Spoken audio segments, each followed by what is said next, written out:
പിതാവിൻ്റെയും പുത്രൻ്റെയും പരിശുദ്ധാത്മാവിൻ്റെയും നാമത്തിൽ ആമേൻ.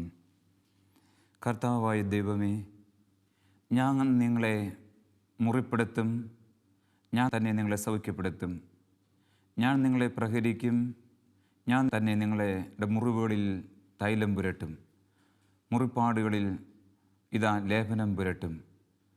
എൻ്റെ ആഗമനം, നിങ്ങളുടെ പക്കലേക്കുള്ള ആഗമനം പ്രഭാതം പോലെ സുനിശ്ചിതമാണ്. ആകാശത്തുനിന്ന് വർഷിക്കുന്ന മഴത്തുള്ളി പോലെ ഉറപ്പാണ്. ഹോസിയ പ്രവചനം 6 പറയുന്ന ദൈവമേ, അങ്ങ് ഞങ്ങൾ ആരാധിക്കുന്നു. അങ്ങ് ഞങ്ങളുടെ പക്കലേക്ക് എഴുന്നള്ളി വരണമേ.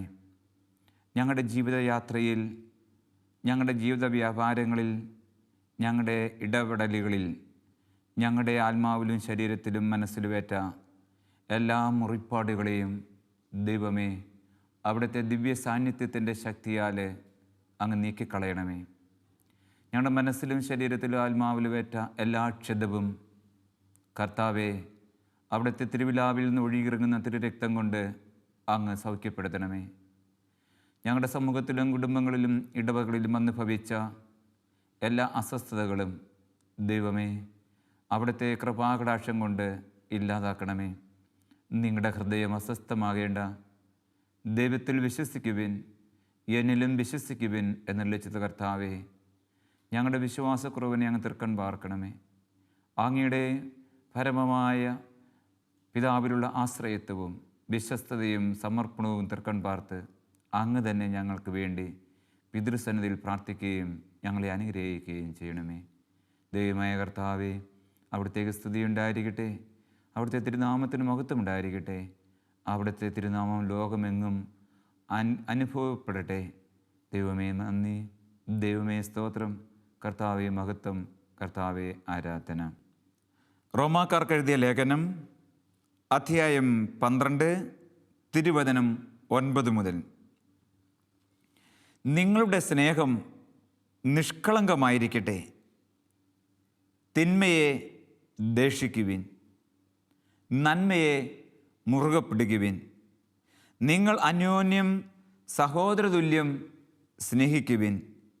പരസ്പരം ബഹുമാനിക്കുന്നതിൽ ഓരോരുത്തരും മുന്നിട്ട് നിൽക്കുവിൻ.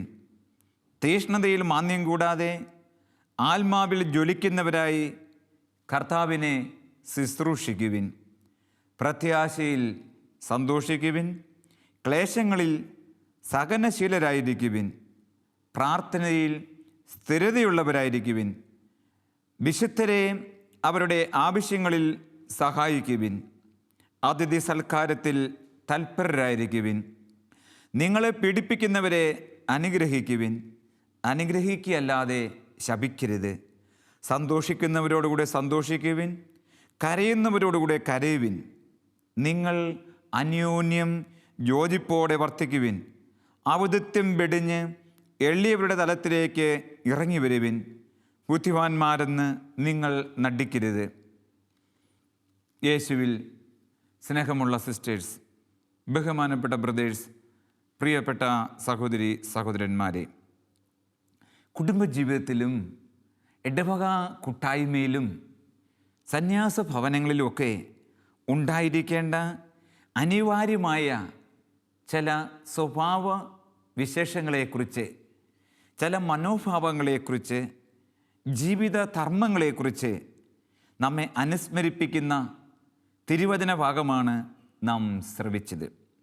നിങ്ങളുടെ സ്നേഹം, പൗലോസ് പറയുന്നു, നിഷ്കളങ്കമായിരിക്കട്ടെ, കാപട്യമില്ലാത്തതായിരിക്കട്ടെ, കളങ്കമില്ലാത്തതായിരിക്കട്ടെ, കറകളില്ലാത്തതായിരിക്കട്ടെ.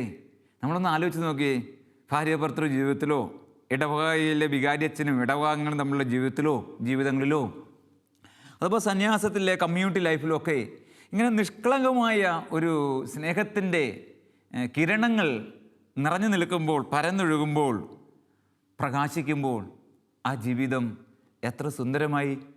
അപ്പോൾ ഒരുപക്ഷെ സങ്കീർത്തകനെ പോലെ നമുക്കും പറയാനാകും, സഹോദരന്മാർ സഹോദരിമാർ ഒരുമിച്ച് വസിക്കുന്നത് എത്രയോ ആനന്ദകരം, മാതാപിതാക്കളും മക്കളും ഒന്നിച്ച് ജീവിക്കുന്നത് എത്രയോ സുന്ദരം.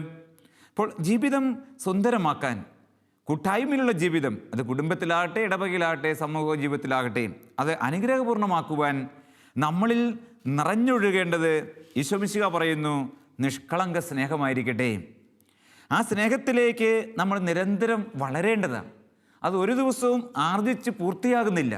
അതുകൊണ്ടാണ് എഫെസസ് ലേഖനത്തിൽ പറയുന്നത്, നിങ്ങൾ സമസ്ത മേഖലയിലും എല്ലാ വിധത്തിലും ശിരസ്സായ ക്രിസ്തുവിലേക്ക് വളരേണ്ടിയിരിക്കുന്നു. നിങ്ങളെ വിളിച്ച സ്വർഗീയ പിതാവ് പരിപൂർണനായിരിക്കുന്നത് പോലെ നിങ്ങളും പരിപൂർണരായിരിക്കുവിൻ. സ്നേഹത്തിൽ പരിപൂർണരായിരിക്കുവിൻ, കൂട്ടായ്മയിൽ പരിപൂർണരായിരിക്കുവിൻ. അപ്പോൾ ലോകത്തിൻ്റെ ചില തത്വശാസ്ത്രം അല്ല നമ്മെ നയിക്കേണ്ടത്. ലോകത്തിലെ ചില ചാനലുകളോ ചില പ്രത്യയ ശാസ്ത്രങ്ങളോ ചില നിരീശ്വര പ്രസ്ഥാനങ്ങളോ പഠിപ്പിക്കുന്ന കാര്യങ്ങളോ ഒന്നുമല്ല ആത്യന്തികമായി നമ്മുടെ കുടുംബങ്ങളിലും ഇടവകളിലും സന്യാസ കൂട്ടായ്മയിലും വളരേണ്ടത്, നിലനിൽക്കേണ്ടത്. ക്രിസ്തുവിൻ്റെ സുവിശേഷത്തിൽ വേരൂന്നിക്കൊണ്ട് പൗലോസ്ലീഹ പറയുകയാണ്, മക്കളെ നിഷ്കളങ്ക സ്നേഹമായിരിക്കട്ടെ. അങ്ങനെ നിഷ്കളങ്ക സ്നേഹത്തിൽ വളരുമ്പോൾ നമ്മുടെ ജീവിതം കൂട്ടായ്മയിൽ ഉള്ള ജീവിതം അനുഗ്രഹപൂർണ്ണമാകുക. അതുപോലെ തന്നെ സ്ലീഹ പറയുകയാണ്, പരസ്പരം ബഹുമാനിക്കുന്നതിൽ ഓരോരുത്തരും മുന്നിട്ട് നിൽക്കണം. എനിക്ക് തോന്നുക ഏത് അവസ്ഥയിലുള്ള ജീവിതമാണെങ്കിലും ആ ജീവിതം നമുക്ക് എന്നും രസകരവും എന്നും സ്വീകാര്യവുമായി മാറുക പരസ്പരം ബഹുമാനിക്കുന്നതിലാണ്. അത് പ്രായമുള്ളവരെ കൊച്ചുങ്ങൾ ബഹുമാനിക്കുന്ന കാര്യമല്ല, കൊച്ചങ്ങളെ ബഹുമാനിക്കാനും മാതാപിതാക്കൾ പഠിക്കേണ്ടതുണ്ട്. ഈ കൊച്ചങ്ങൾ കൊണ്ടൊരു ഐഡൻറ്റിറ്റി, കുഞ്ഞുങ്ങളെ കൊണ്ടൊരു പേഴ്സണാലിറ്റി, കുഞ്ഞുങ്ങൾ കൊണ്ടൊരു ശൈലി, അവരെ നമ്മൾ ബഹുമാനിക്കണം. അല്ലാതെ ഈ ബഹുമാനം എന്ന് പറയുമ്പോൾ ഒരിക്കലും ഒരു അധ്യാപകനും വിചാരിക്കരുത് സ്റ്റുഡൻസ് തങ്ങൾക്ക് നൽകുന്നതാണ് ബഹുമാനമെന്ന്. നേരെ തിരിച്ചുമാണ്, അധ്യാപകർ സ്റ്റുഡൻസിനെ ബഹുമാനിക്കണം. അങ്ങനെ പരസ്പരം ബഹുമാനിക്കുമ്പോൾ ഞാൻ ഓർക്കുന്നുണ്ട്, ഞാനൊരിക്കൽ ഒരു യാചകനോട് വളരെ സ്വാഭാവികമായിട്ട് ഇടപെട്ടൊരു നിമിഷം. അദ്ദേഹം ഇങ്ങനെ വെല്ലടിച്ച് ഞങ്ങളുടെ ഒരു ആശ്രമത്തിൻ്റെ വാതിക്കൽ വന്ന് നിൽക്കുകയായിരുന്നു. ഞാൻ കടന്നു വന്നത് അന്ന് പതിവിന് വിപരീതമായിട്ട്, എനിക്കറിയില്ല ഞാൻ എന്തുകൊണ്ട് അങ്ങനെ പെട്ടെന്ന് ചെയ്തതെന്ന് പോലും, പതിവിന് വിപരീതമായിട്ട് ഞാൻ അദ്ദേഹത്തോട് ഗുഡ് മോർണിംഗ് എന്ന് പറഞ്ഞു. ഗുഡ് മോർണിംഗ് എന്ന് പറഞ്ഞ് കൈ കൊടുത്തപ്പോൾ ആ മനുഷ്യൻ എൻ്റെ കയ്യെ പിടിച്ചു എന്ന് മാത്രമല്ല, എൻ്റെ കയ്യിൽ നിന്ന് പിടി വിട്ടില്ല. അല്പസമയം അദ്ദേഹം മുറുകെ പിടിച്ചു. അപ്പോൾ ആ കൈ മുറുകെ പിടിച്ചിട്ട് പറഞ്ഞു, അച്ഛാ ഞാൻ ഏറെക്കാലമായി തെണ്ടാൻ തുടങ്ങിയിട്ടെന്ന് പറഞ്ഞു. ഏറെക്കാലമായി അദ്ദേഹം ഉപയോഗിച്ച വാക്ക് അങ്ങനെയാണ്, അതുകൊണ്ടത് പറയുന്നത്. ഞാൻ ഏറെക്കാലമായി തെണ്ടാൻ തുടങ്ങിയിട്ട്, പക്ഷേ എൻ്റെ കയ്യിലേക്ക് ആളുകൾ കാശിടുകയോ ഭക്ഷണം കൊണ്ടു തരികയോ ഒക്കെ ചെയ്തിട്ടുണ്ടെങ്കിലും എൻ്റെ നേരെ നോക്കി ഗുഡ് മോർണിംഗ് എന്ന് പറഞ്ഞ് എനിക്ക് കൈ തന്നത് ഒരാദ്യത്തെ അനുഭവം. അതുകൊണ്ട് എനിക്ക് കൈ വിടാൻ പറ്റിയില്ല എന്ന് അദ്ദേഹം പറഞ്ഞു. ഒരു പക്ഷേ ഞാനന്ന് ചെയ്തത് എങ്ങനെയെന്ന് ചോദിച്ചാൽ എനിക്ക് പോലും ശരിക്കറിയില്ല. ഞാൻ അതിനു മുൻപ് ഞാനും അങ്ങനെ കൈ കൊടുത്തിട്ടില്ല. പക്ഷെ അന്ന് ഞാൻ കൈ കൊടുത്തപ്പോൾ അദ്ദേഹം പറഞ്ഞൊരു കാര്യം ഇതാ. അപ്പോൾ പെട്ടെന്ന് എൻ്റെ മനസ്സിലേക്ക് ഓർമ്മ വന്ന ഒരു വചനം ഇതായിരുന്നു. വിൻസെൻ്റ് പോൾ പറഞ്ഞതാണ്. അദ്ദേഹം എപ്പോഴും തൻ്റെ അനുയായികൾക്ക് കൊടുത്ത ഉപദേശങ്ങളിൽ ട്യൂസ്ഡേ കോൺഫറൻസ് എന്ന് പറഞ്ഞു കഴിഞ്ഞാൽ അദ്ദേഹത്തിൻ്റെ പ്രബോധനങ്ങളുണ്ട്, സിസ്റ്റേഴ്സിന് കൊടുക്കുന്നതാണ്. 1400ഓളം പേജുകളുണ്ട്. ഈ പേജുകളിൽ ആദ്യന്ത്യം നിറഞ്ഞു നിൽക്കുന്ന ഒരു വലിയ കാര്യമുണ്ട്. The poor are your masters your load. ദരിദ്രർ നിൻ്റെ യജമാനന്മാരാണ് എന്ന് വിചാരിച്ച് നീ അവരോട് ഇടപെടണം, അവരെ സ്നേഹിക്കണം, അവരെ പരിഗണിക്കണം എന്നാണ് വിൻസെൻ്റ് പറയുന്നത്. അപ്പോൾ എനിക്ക് പെട്ടെന്ന് അന്ന് അദ്ദേഹത്തിന് കൈ കൊടുത്ത് ഗുഡ് മോർണിംഗ് പറഞ്ഞ് തുടർന്ന് കയറ്റിയിരുത്തിയ സംഭവങ്ങളിൽ പിന്നീട് എനിക്ക് വലിയ ആനന്ദം തോന്നി. കാരണം ഞാൻ അദ്ദേഹത്തെ ബഹുമാനിക്കുകയായിരുന്നു. കാശ് കൊടുത്തതല്ല ബഹുമാനിച്ചത്, കൈ കൊടുത്ത് ബഹുമാനിക്കുകയായിരുന്നു. അപ്പോൾ ഈ പരസ്പരം ബഹുമാനിക്കുന്നതിൽ ഓരോരുത്തരും മുന്നിട്ട് നിൽക്കുവിൻ. പ്രിയപ്പെട്ട കുട്ടികളെ, പ്രിയപ്പെട്ട മാതാപിതാക്കളെ, സിസ്റ്റേഴ്സ്, നമ്മൾ ഓർക്കണം, നമ്മുടെ ഈ കൂട്ടായ്മയിലുള്ള ജീവിതത്തിലോ കുടുംബത്തിലോ സമൂഹത്തിലോ ഒക്കെ ആകട്ടെ പരസ്പരം ബഹുമാനിച്ച് സംസാരിക്കാൻ പറ്റണം, പരസ്പരം ബഹുമാനാദരവ് കാണിക്കാനും പറ്റണം. ആ ബഹുമാനാദരവ് വരുമ്പോൾ അതൊരു വിധത്തിൽ പറഞ്ഞാൽ നമ്മൾ മറ്റുള്ളവരെ അംഗീകരിക്കുന്നതിൻ്റെയും മറ്റുള്ളവരെ പരിഗണിക്കുന്നതിൻ്റെയും ഒക്കെ അടയാളമാണ്. നമ്മളിപ്പോൾ അപ്പം വരുമ്പോൾ നമ്മളിരിക്കുന്ന കസേരയിൽ നിന്ന് എഴുന്നേറ്റു, ആ എഴുന്നേൽക്കലിൽ ഞാൻ ആ വ്യക്തിയെ ബഹുമാനിക്കുന്നതാണ്, അദ്ദേഹത്തെ പരിഗണിക്കുന്നു. You are something precious to me, you are something great to me, I accept you, I understand you, I recognise you, you are very worthy to me. ഇങ്ങനെയുള്ള ഒത്തിരി സന്ദേശങ്ങൾ നമ്മൾ അതിലൂടെ പങ്കുവെക്കുക. അപ്പോൾ പരസ്പരം ബഹുമാനിക്കുന്നതിൽ ശ്ലീഹ പറയുന്ന ഈ രണ്ടാമത്തെ വാക്ക് പ്രധാനപ്പെട്ട ഓരോരുത്തരും, അപ്പനും അമ്മയും മക്കളും മാതാപിതാക്കളും സന്യാസ ഭവനത്തിലെ അധികാരികളും അധീനരും ഒക്കെ ഉത്സാഹമുള്ളവരായിരിക്കണം. മുന്നിട്ട് നിൽക്കുവിൻ, തീഷ്ണതയിൽ മാന്യം കൂടാതെ ആത്മാവിൽ ജ്വലിക്കുന്നവരായി കർത്താവിനെ ശുശ്രൂഷിക്കുവിൻ. അപ്പോൾ നമ്മുടെ സമൂഹ ജീവിതം ഈ ശുശ്രൂഷയുടെ ജീവിതമാണ്. ആ ശുശ്രൂഷിക്കുവിൻ എന്ന് കർത്താവ് പറയുക. പ്രത്യാശയിൽ സന്തോഷിക്കുവിൻ, ക്ലേശങ്ങളിൽ സഹനശീലരായിരിക്കുവിൻ. പ്രത്യാശയിൽ സന്തോഷിക്കുമെന്ന് പറയുമ്പോൾ ഈ പ്രത്യാശയില്ലാത്ത കുടുംബം അത് കരിക്കട്ട പോലെയാണ്. പ്രത്യാശയുള്ള കുടുംബത്തിൽ വേറെ ഒന്നുമില്ലെങ്കിലും തീക്കട്ട പോലെ നിൽക്കും. ഈ കലക്ക വെള്ളവും തെളിയും നമുക്ക് ഇടയ്ക്ക് സ്വയം പറയുവാനും മറ്റുള്ളവരോട് പറയാനും പറ്റണം. ഈ മഴയും പെയ്തു തീരും, ഈ മഴയും പെയ്തു തീരും, ഈ മഞ്ഞും ഉരുകി മാറും എന്ന് വെച്ച് കഴിഞ്ഞാൽ ജീവിതത്തിൽ മാറ്റങ്ങളുണ്ടാവും. ജീവിതത്തിൽ എനിക്കും ഉണ്ടാവും ഒരു ഡേ, ഒരു ദിവസം, ഒരു ദിവസം എന്ന ചിന്ത. പ്രത്യാശയുടെ ജീവിതം അത് നമ്മെ എന്നും നയിക്കാൻ പറ്റണം. ഓഡോസിറ്റി ഓഫ് ഹോപ്പ്, പ്രത്യാശയുടെ ദ്രാഷ്ട്യതയാണ് വാസ്തവത്തിൽ ആത്മാവിൻ്റെ ബലം, കുടുംബത്തിൻ്റെ ബലം എന്ന് പറയുന്നത്. One more day. കൊളംബസ് കപ്പൽ യാത്ര ചെയ്യുകയാണ്, ദേശങ്ങൾ കണ്ടുപിടിക്കാനുള്ള യാത്ര. എങ്ങുമെത്താതെ എല്ലാവരും തിരിച്ചു പോകുവാനായിട്ട് നിർബന്ധിക്കുകയും കൊളംബസിനെ കൊന്നുകളയുമെന്ന് ഭീഷണിപ്പെടുത്തുകയൊക്കെ ചെയ്യുമ്പോൾ വൺ മോർ വീക്ക് എന്ന് പറഞ്ഞ അവസാനം കൊളംബസ് പറയുന്ന ഒരു വാക്കുണ്ട്, വൺ മോർ ഡേ. ഒരു ദിവസം കൂടി നമുക്ക് മുന്നോട്ട് പോകാം. പിന്നോട്ട് പോകണമെന്ന് പറയുന്നതോട് പറയുക, ഒരു ദിവസം കൂടി നമുക്ക് മുന്നോട്ട് പോകാം. അങ്ങനെ അവസാനത്തെ വാക്ക്, ഒരു ദിവസം കൂടി മുന്നോട്ട് പോകുമ്പോൾ അദ്ദേഹത്തിൻ്റെ കപ്പലെത്തുന്നത് അമേരിക്കയുടെ തീരത്താണ്. അതൊരു ദേശം കണ്ടുപിടിക്കുന്ന അവസ്ഥ.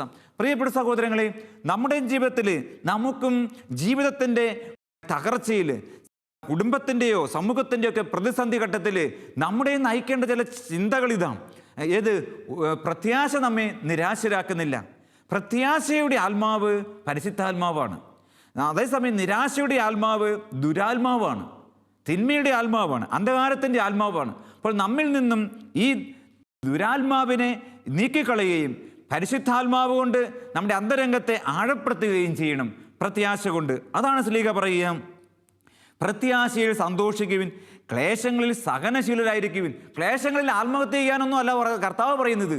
ക്ലേശങ്ങളും ദുഃഖങ്ങളും ദുരിതങ്ങളും രോഗങ്ങളും പീഡകളും ഉണ്ടാകുമ്പോൾ ആത്മഹത്യ ചെയ്യാൻ പ്രേരിപ്പിക്കുന്നത് ലോകത്തിൻ്റെ ആത്മാവാണ്, നിരീശ്വര പ്രസ്ഥാനത്തിൻ്റെ ആത്മാവാണ്, ദൈവത്തിൻ്റെ ആത്മാവല്ല. ദൈവത്തിൻ്റെ ആത്മാവ് പറയുന്ന നോക്കി, ക്ലേശങ്ങളിൽ സഹനശീലരായിരിക്കുവിൻ. എവിടെ ക്ലേശമില്ലാത്ത ജീവിതമുണ്ടോ? വേദനയും ബുദ്ധിമുട്ടും ഇല്ലാത്ത ഒരു ജീവിതമുണ്ടോ? ആ ജീവിതം സ്വർഗത്തിലാണ്, അവിടേക്കുള്ള യാത്രയിൽ നമ്മൾ. അപ്പോൾ ഈ യാത്രക്കിടയ്ക്ക് കാല് തട്ടും മുറിയും, നിരാശപ്പെടേണ്ട.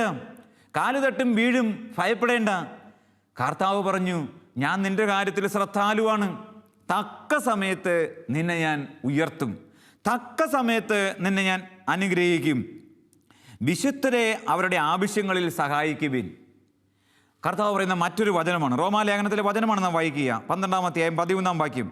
വിശുദ്ധരെ അവരുടെ ആവശ്യങ്ങളിൽ സഹായിക്കുവിൻ. ഇത് വിശുദ്ധ കുർബാനയുടെ ആധ്യാത്മികതയാണ്. വിശുദ്ധ കുർബാനയിൽ നാം ശ്രദ്ധിച്ചാൽ പിന്നീട് നമ്മൾ കാണുന്ന പ്രധാനപ്പെട്ട ഓശാന ശുശ്രൂഷ എല്ലാം കഴിഞ്ഞ് നാം കുർബാനയിൽ മുന്നോട്ട് നീങ്ങുമ്പോൾ കാണുന്നത് കർത്താവിൻ്റെ മനോഹരമായ സ്വയംദാനത്തിൻ്റെ നിമിഷങ്ങളാണ്. ഏത്? കോൺസെക്രേഷൻ. അപ്പവും വീഞ്ഞുമെടുത്ത് കർത്താവ് പറയും, took the bread, this is my body which is broken for you, this is my blood which is shed for you. ഇത് എൻ്റെ ശരീരമാകുന്നു, നിങ്ങൾക്ക് വേണ്ടി മുറിക്കപ്പെടുന്ന എൻ്റെ ശരീരം.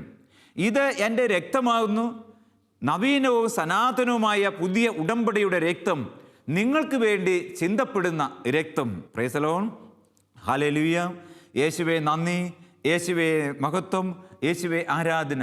നമുക്ക് കുർബാനയുടെ ആ മഹാരഹസ്യത്തിലേക്ക്, കുർബാനയുടെ കവദാശയ വചന പ്രാർത്ഥനയുടെ ആ നിമിഷങ്ങളിലേക്ക് നമ്മുടെ ആത്മാവിൻ്റെ ഒരു നിമിഷം ഉയർത്താം.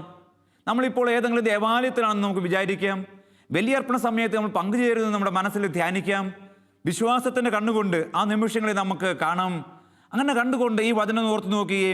യേശു തമ്പുരാൻ അപ്പം എടുത്ത്, കാസ എടുത്ത് എന്ന് വെച്ചാൽ വീഞ്ഞെടുത്ത് എന്തു ചെയ്തു? അവൻ ആശീർവദിച്ചു, ബ്ലസ്സഡ്, ദെൻ മുറിച്ചു, ബ്രോക്കൺ, ദെൻ ഗേവ്, നൽകി. ഇതാണ് കവദാശയ വചനത്തിലെ 3-4 പ്രധാനപ്പെട്ട യേശുവിൻ്റെ ശുശ്രൂഷ എന്ന് പറയുന്നത്. അപ്പം എടുത്തു. അപ്പോൾ അപ്പം എടുത്ത് അവൻ ആശീർവദിക്കുന്നു.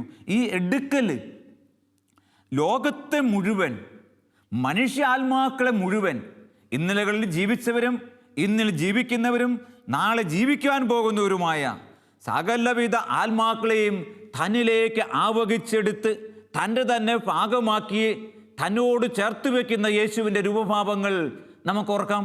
അതാണല്ലോ പീഡാസഹനവും മരണവും. ലോകത്തിൻ്റെ മുഴുവൻ നൊമ്പരങ്ങളും വേദനകളും മരിച്ചവരുടെയും ജീവിച്ചിരിക്കുന്നവരുടെയും സ്പന്ദനങ്ങളും യേശു തൻ്റെ സ്വന്തമാക്കി എടുത്തിട്ട് ദൈവസന്നിധിയിലേക്ക് ഉയർത്തി നിർത്തിയിട്ട് ദൈവത്തോട്, പരമപിതാവിനോട് മാപ്പ് ചോദിക്കുന്ന, അനുഗ്രഹിക്കണമേ എന്ന് പ്രാർത്ഥിക്കുന്ന വിശുദ്ധ നിമിഷമാണ് കുരിശുമരണം. യേശുവിൻ്റെ പീഡാസഹനം മുഴുവൻ, പെസഹ വ്യാഴം മുതൽ ഉത്ഥാന ഞായർ വരെയുള്ള രഹസ്യങ്ങൾ മുഴുവൻ, അത് മുഴുവനുമാണ് കൂദാശവചന പ്രാർത്ഥനയിൽ, അനാഫ്രയിൽ ഉടനീളം നമ്മൾ കാണുക. ഈശോ മിശിഹ ഇങ്ങനെ എല്ലാവരെയും ബലമതിച്ച്, എല്ലാവരെയും പരിഗണിച്ച്, എല്ലാവരെയും അംഗീകരിച്ച്, എല്ലാവരെയും സ്വീകരിച്ച് പിതാവിങ്കിലേക്ക് ഉയർത്തി അനുഗ്രഹിച്ച് വളർത്തുകയായിരുന്നു. അങ്ങനെയെങ്കിൽ സമൂഹ ജീവിതം എന്ന് പറയുന്നത്, കുടുംബജീവിതം, ഇടവകയിലെ കൂട്ടായ്മ എന്നൊക്കെ പറയുന്നത് ഇത് തന്നെയാണ്. എല്ലാവരെയും എടുക്കുന്ന, എല്ലാവരെയും അംഗീകരിക്കുന്ന, സ്വീകരിക്കുന്ന, ആശീർവദിക്കുന്ന ജീവിതം. അവൻ എല്ലാം എടുത്തു, എല്ലാവരെയും എടുത്തു, എല്ലാറ്റിനെയും എടുത്തു. ലോകം മുഴുവനെയും അവിടുന്ന് സ്വന്തം കരങ്ങളിലേക്ക് എടുത്തിട്ട് പിതാവിന് സമർപ്പിക്കുകയായിരുന്നു. തൻ്റെ തന്നെ സമർപ്പണത്തിലൂടെ ഈ ലോകത്തെ മുഴുവൻ അവിടുന്ന് ചേർത്ത് വെച്ചു, അനുഗ്രഹിച്ചു. പ്രിയപ്പെട്ട സഹോദരങ്ങളെ, നമുക്കും സാധിക്കട്ടെ അനുദിന ജീവിത മണ്ഡലങ്ങളിൽ, നമ്മുടെ കൊച്ചു ലോകത്തിൽ, നാം ജീവിക്കുന്ന കുടുംബത്തിൽ, നാം ജീവിക്കുന്ന സമൂഹങ്ങളിൽ എല്ലാവരെയും ദൈവസന്നിധിയിലേക്ക് എടുത്തുയർത്താൻ, എല്ലാവരെയും ദൈവസന്നിധിയിലേക്ക് എടുത്തുയർത്തി അംഗീകരിക്കുവാൻ, പരിഗണിക്കുവാൻ, ബലമതിക്കുവാൻ നമുക്ക് സാധിക്കട്ടെ. നമ്മൾ നോക്കുകയെ തുടർന്ന് നമ്മൾ കാണുക, അവൻ എടുക്കുക മാത്രമല്ല, ഈ അപ്പവും വീഞ്ഞും ആശീർവദിച്ചു, പിതാവിൻ്റെ കൃപ കൊണ്ട് നിറച്ചു. അപ്പോൾ ഈ ആശീർവാദത്തിൻ്റെ കരങ്ങൾ സദാ നമ്മെ നയിക്കേണ്ടതാണ്. ആശീർവദിക്കുന്നത് എന്തും ഇതാ വിശുദ്ധമായി മാറുകയാണ്. നമ്മൾ നോക്കി, നമ്മൾ ദേവാലയം പണിതു, ഈ ലോകത്തിലെ മണ്ണും കല്ലും ഇഷ്ടികയും എല്ലാം വെച്ചുകൊണ്ട് ആശീർവദിച്ചു കഴിഞ്ഞാൽ അത് പിന്നെ ദേവാലയമായി, ദൈവം വസിക്കുന്ന ഇടമായി. നമ്മളൊരു വ്യക്തിയെ പുരോഹിത ശുശ്രൂഷയ്ക്കായിട്ട് മാറ്റി, പട്ടം കൊടുക്കുന്ന സമയം ആശീർവദിച്ചു കഴിഞ്ഞാൽ പുരോഹിതനായി. നമ്മളൊരു സ്ത്രീയെയും പുരുഷനെയും ലോകത്തിൽ നിന്ന് കൂട്ടിക്കൊണ്ടുവരുന്ന ദേവാലയത്തിലേക്ക്, വിവാഹം എന്ന കുദാശ സ്വീകരിച്ചു കഴിഞ്ഞാൽ അവർ ദൈവത്തിൻ്റെ മണവാട്ടിയും മണവാളനുമായി വാസ്തവത്തിൽ അനുഗ്രഹിക്കപ്പെടുകയാണ്. എല്ലാവരും അനുഗ്രഹിക്കപ്പെടുകയാണ്. അപ്പോൾ കർത്താവ് നമ്മെ വിളിക്കുന്നത് ഇതാണ്, സമൂഹത്തിൽ നമുക്ക് അനുഗ്രഹമാകാൻ പറ്റണം. ഞാൻ ഓർക്കുന്നുണ്ട്, ഒരിക്കൽ ഒരു പുതിയ പ്രൊവിൻഷ്യൽ ചാർജ് എടുത്തു കഴിഞ്ഞപ്പോൾ അദ്ദേഹത്തിന് ഒത്തിരിയേറെ പ്രതിസന്ധികളും പ്രശ്നങ്ങളൊക്കെയായി. ഞാനപ്പോൾ ഞങ്ങളുടെ സഭയുടെ സ്ഥാപകനായ പേര് ബഹുമാനപ്പെട്ട കാട്ടറത്തച്ഛൻ പറഞ്ഞ ഒരു കാര്യം അദ്ദേഹത്തെ ഓർമ്മപ്പെടുത്തി. ഞാൻ പറഞ്ഞു, അച്ഛനെ വിചാരിക്കുന്ന അത്രയൊന്നും പാടുപീടി ഉണ്ടാവില്ല. അച്ഛൻ തനിയെ ഈ കുരിശെടുക്കാൻ നോക്കിയാൽ മുന്നോട്ട് പോവില്ല. പരിശുദ്ധമ്മയും ഈശോയൊക്കെ കൂടെയുണ്ടെങ്കിൽ കണിശമായിട്ടും ഈ അഡ്മിനിസ്ട്രേഷൻ വളരെ സ്മൂത്താവും അനുഗ്രഹമാവും സഭയ്ക്കും പ്രോവിൻസിനും. എന്താ ചെയ്യേണ്ടത്? കാട്ടറത്തച്ഛൻ പറഞ്ഞൊരു കാര്യം ഇതായിരുന്നു, സഭാധികാരികൾ അംഗങ്ങളുടെ മുഴുവൻ പേരെഴുതി പള്ളിയിൽ കൊണ്ടുപോയി അവർ പ്രാർത്ഥിക്കാൻ പോയിരിക്കുന്ന സ്ഥലത്ത് വയ്ക്കണം. എല്ലാ ദിവസവും ഈ ഓരോ വ്യക്തികളെയും പേര് ചൊല്ലി വിളിച്ചിട്ട് തിരുസക്രാരിയിലേക്ക് നോക്കിയിട്ട്, യേശുവിൻ്റെ തിരുമുഖത്തേക്ക് നോക്കിയിട്ട്, ദൈവമേ ഈ മകനെ, ഈ മകളെ അനുഗ്രഹിക്കണമെന്ന് പ്രാർത്ഥിക്കണം. ഇന്നത്തെ അവരുടെ ജീവിത വഴികളിൽ നിൻ്റെ പ്രകാശം പരത്തണമെന്ന് പ്രാർത്ഥിക്കണം. ഇന്നത്തെ അവരുടെ ജീവിതയാത്രകളിൽ അവരുടെ പാദങ്ങളെ നീ പാറയിൽ ഉറപ്പിക്കണമെന്ന് പ്രാർത്ഥിക്കണം. അങ്ങനെ നിങ്ങൾ പ്രാർത്ഥിച്ച് അവരെ അനുഗ്രഹിച്ചാൽ നിങ്ങൾക്ക് അവരുമായുള്ള ഇടപെടലും അവരുമായുള്ള കാര്യങ്ങളും എല്ലാം വളരെ എളുപ്പമാവും. ഞാൻ ഈ പ്രൊവിൻഷ്യനോട് ഇങ്ങനെ പറഞ്ഞ് അദ്ദേഹത്തെ പറഞ്ഞയച്ച നിമിഷം ഓർക്കുകയാണ്. കുറച്ച് നാൾ കഴിഞ്ഞ് അദ്ദേഹം എനിക്കൊരു എഴുത്തെഴുതി. ഞാൻ വിചാരിച്ചതിലൊക്കെ വളരെയേറെ സുന്ദരമാണിപ്പോൾ, അനുഗ്രഹപൂർണ്ണമാണ്. എനിക്ക് ഞാൻ വിചാരിക്കുന്നതിൽ വേറെ കോപ്പറേഷൻ കിട്ടുന്നുണ്ട്, സഹകരണം കിട്ടുന്നുണ്ട്, അംഗീകാരം കിട്ടുന്നുണ്ട്, എല്ലാം സ്മൂത്തായിട്ട് പോകുന്നു. ഇപ്പോൾ ഞങ്ങളുടെ പ്രോവിൻസിൽ കാര്യമായ പ്രശ്നങ്ങളും പ്രതിസന്ധികളും ഒന്നുമില്ല. പ്രിയപ്പെട്ടവരെ, ഇത് കുർബാനയുടെ ആധ്യാത്മികത എന്ന് പറയുന്ന ഇതാണ്. എല്ലാറ്റിനെയും അനുഗ്രഹിക്കുക, എല്ലാവർക്കും വേണ്ടി മുറിക്കുക. ബ്രോക്കൺ. ഈശോ മിശിഹ തൻ്റെ ശരീരം മുറിച്ചത് യൂദാസിനും വേണ്ടിയിട്ടാണെന്ന് നമ്മൾ ഓർക്കണം. യൂദാസ് യേശുവിനെ ഒറ്റിക്കൊടുക്കാൻ പോവുകയാണെന്ന് ഈശോയ്ക്ക് അറിയാമായിരുന്നു. പത്രോസ് തന്നെ നിഷേധിക്കാൻ പോവുകയാണെന്ന് ഈശോയ്ക്ക് അറിയാമായിരുന്നു. പക്ഷേ ഈശോ പറഞ്ഞത് 10 സ്ലീഹന്മാർക്ക് വേണ്ടി എൻ്റെ ശരീരം മുറിക്കുന്നുവെന്നല്ല. സെഗിയോൻ ഊട്ടുശാലയിൽ നിങ്ങൾക്ക് എല്ലാവർക്കും വേണ്ടി മുറിക്കപ്പെടുന്ന ശരീരം. ആ എല്ലാവരും എന്ന് പറയുമ്പോൾ ലോകം മുഴുവനുമാണ്. ഇന്നലെ ഉണ്ടായിരുന്നവരും ഇന്നലെ ജീവിക്കുന്നവരും നാളെ വരാൻ പോകുന്നവരും. അപ്പോൾ പത്രോസിൻ്റെ കരങ്ങളിലേക്കും യൂദാസിൻ്റെ കരങ്ങളിലേക്കും അധരങ്ങളിലേക്കൊക്കെ തന്നെ മുറിച്ച് നൽകിയ ഈശോ മിശിഹായുടെ ജീവിത ദർശനം, ഹൃദയ വിശാലത നമ്മൾ സമൂഹത്തിൽ നിലനിർത്തുമ്പോൾ, സമൂഹത്തിൽ പരത്തുമ്പോൾ, സമൂഹത്തിൽ വളർത്തുമ്പോൾ നമ്മുടെ സമൂഹ ജീവിതം സുന്ദരമാവുകയാണ്. അപ്പോഴാണ് വിളിയുടെ രഹസ്യം, വിളിയുടെ രസവും നമുക്ക് മനസ്സിലാക്കാൻ പറ്റുക. അല്ലെങ്കിൽ മതിപ്പായി, അല്ലെങ്കിൽ മടിപ്പായി, അല്ലെങ്കിൽ ഭാരമായി ജീവിതം, കൂട്ടായ്മ ജീവിതം, ഇത് നശിച്ചാൽ മതി, ചത്താൽ മതി എന്നൊക്കെ ചിന്തയിലേക്ക് പോവുകയാണ്. അത് സംഭവിക്കാതിരിക്കണമെങ്കിൽ എല്ലാവർക്കുമായി മുറിക്കണം. മാത്രമല്ല, മുറിച്ചാൽ പോരാ. ഈശോ പറയുന്നത് എന്താ? നിങ്ങൾക്ക് വേണ്ടി മുറിക്കപ്പെടുന്ന എൻ്റെ ശരീരം അവൻ കൊടുത്തു, ഗേവ് ഇറ്റ്. അവൻ എല്ലാവർക്കുമായി കൊടുക്കുകയാണ്. എല്ലാവർക്കുമായി കൊടുത്തു എന്ന് പറയുമ്പോൾ ഈശോയുടെ ഈ കുർബാനയുടെ ആധ്യാത്മികത നമ്മൾ ഓർക്കേണ്ടതാണ്. നമ്മൾ ഏതെങ്കിലും ഒരു വ്യക്തിയെയോ ഏതെങ്കിലും കുറേ ആളുകളെയോ മാത്രമായി പാർഷ്യലായിട്ട് നിലനിന്ന് കഴിഞ്ഞാൽ നമ്മുടെ സമൂഹത്തിൽ ചില രസമുണ്ടാവില്ല. അത് നമുക്ക് ബാധ്യതയായി മാറും. ആരുടെയും കരങ്ങളിലും കക്ഷത്തിലും വെച്ചു കൊടുക്കുന്നതല്ല ജീവിതം. എന്നാൽ എല്ലാവർക്കുമായി പകുത്തു കൊടുക്കുന്നതാണ് സമൂഹ ജീവിതം, സമർപ്പണ ജീവിതം, സന്യാസ ജീവിതം. ഇത് പറയുമ്പോൾ ഞാൻ ഓർക്കുക, ഹംഗറിയിലെ എലിസബത്ത് രാജ്ഞിയുടെ കഥയാണ്. എലിസബത്ത് രാജ്ഞി അതീവ ഭക്തയായിരുന്നു, വലിയ വിശ്വാസിയായിരുന്നു. രാജ്ഞിയാണെന്നുള്ള പാപം അവരൊരിക്കലും ലോകത്തിൻ്റെ മുൻപിൽ കാണിച്ചിട്ടില്ല. കാപട്യമില്ലാത്ത, വഞ്ചനയില്ലാത്ത ഇസ്രായേൽക്കാരനെന്ന് പറയുന്നത് പോലെ, ഈശോ പറഞ്ഞതുപോലെ ഇതാ അങ്ങനെയുള്ളൊരു രാജ്ഞി. അവരുടെ ഹോബി എന്ന് പറയാം, അഥവാ പരസ്നേഹത്തിൻ്റെ തീഷ്ണത എന്ന് പറയാം. എങ്ങനെ? ഉള്ളതെല്ലാം വാരിക്കോരി മറ്റുള്ളവർക്ക് കൊടുക്കുക. ഹൃദയം നിറയെ സ്നേഹവും കൈ നിറയെ പണവും ഭക്ഷണ സാധനങ്ങളും ഒക്കെ ആയിട്ട് ഈ രാജ്ഞി ജനങ്ങളുടെ ഇടയിലേക്ക് ഇറങ്ങിപ്പോവും. പ്രത്യേകിച്ച് തെരുവ് മക്കളുടെ ഇടയിലേക്ക്, അനാഥരുടെ പക്കലേക്ക്, കുടിലുകളിലേക്ക്. അവിടെ ചെന്നിട്ട് അവർക്ക് ഈ സ്നേഹവും ഈ വാത്സല്യവും അംഗീകാരവും പ്രോത്സാഹനവും ഒക്കെ കൊടുത്ത്, അവർക്ക് തിന്നാനും കുടിക്കുവാനുമുള്ള പണവും സാധനങ്ങളൊക്കെ കൊടുത്ത് അവരെ എൻകറേജ് ചെയ്യും. അവർക്ക് വേണ്ടിയിട്ട് അവരോടൊപ്പം ഈ രാജ്ഞി ചെലവഴിക്കും സമയങ്ങൾ. അവസാനം രാജ്ഞി അവിടെ നിന്ന്, വീടാണെങ്കിൽ വീട്, തെരുവാണെങ്കിൽ തെരുവ്, അവിടെ നിന്ന് പോരുന്നതിന് മുൻപ് ഈ കൂട്ടം കൂടി എത്തിയ ആളുകളോടൊക്കെ ആയിട്ട് പറയും, മക്കളെ നിങ്ങളും ഇങ്ങനെയൊക്കെ ആകണം, നിങ്ങളും ഇങ്ങനെയൊക്കെ ചെയ്യണം. എന്ത് ചെയ്യണം?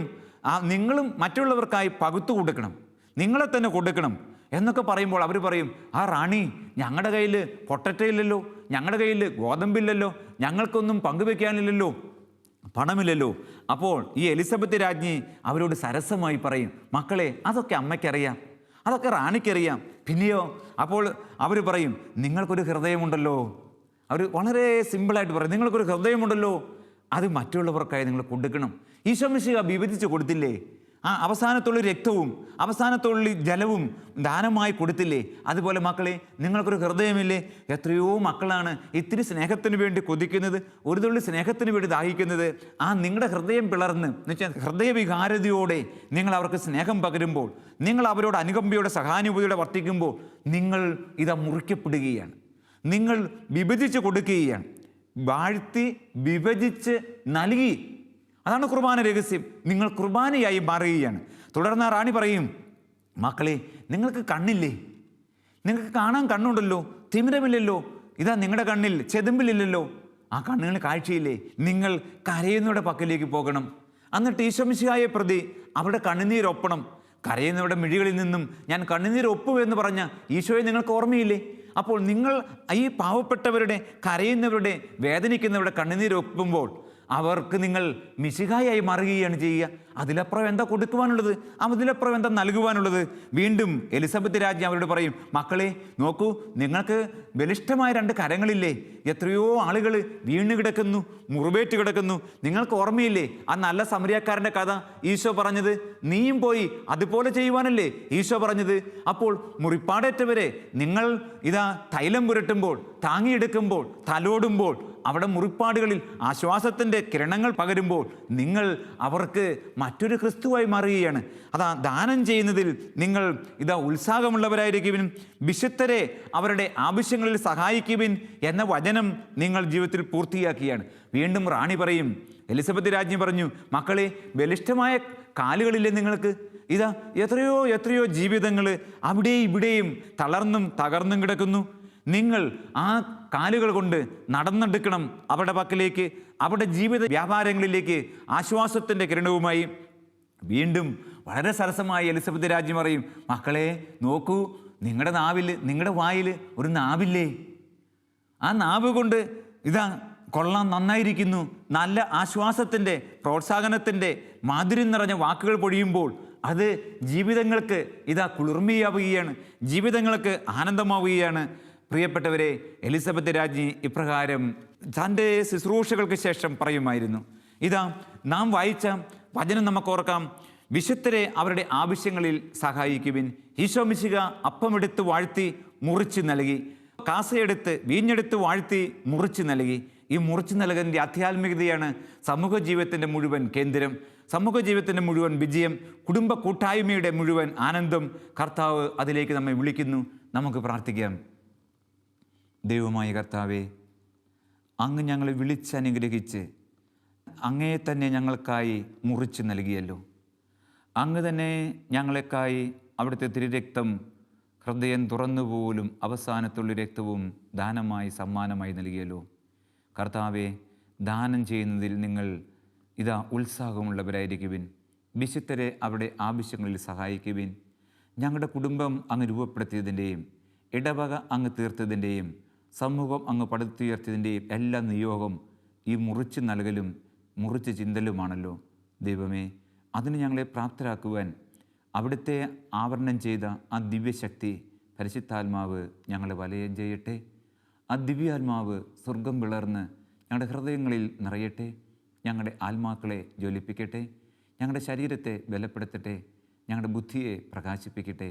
ദൈവമേ, ഒരു പുതിയ സ്വപ്നവും ഒരു പുതിയ ദർശനവും ഞങ്ങൾക്ക് നൽകി ഞങ്ങളെയും ഞങ്ങളുടെ സമൂഹത്തെയും ഞങ്ങളുടെ കുടുംബങ്ങളെയും ഇടവകകളെയും ആശീർവദിച്ചാലും അനുഗ്രഹിച്ചാലും അവിടുത്തേക്ക് സ്തുതിയും സ്തോത്രവും ആരാധനയും എന്നും എന്നേക്കും. ആമേൻ.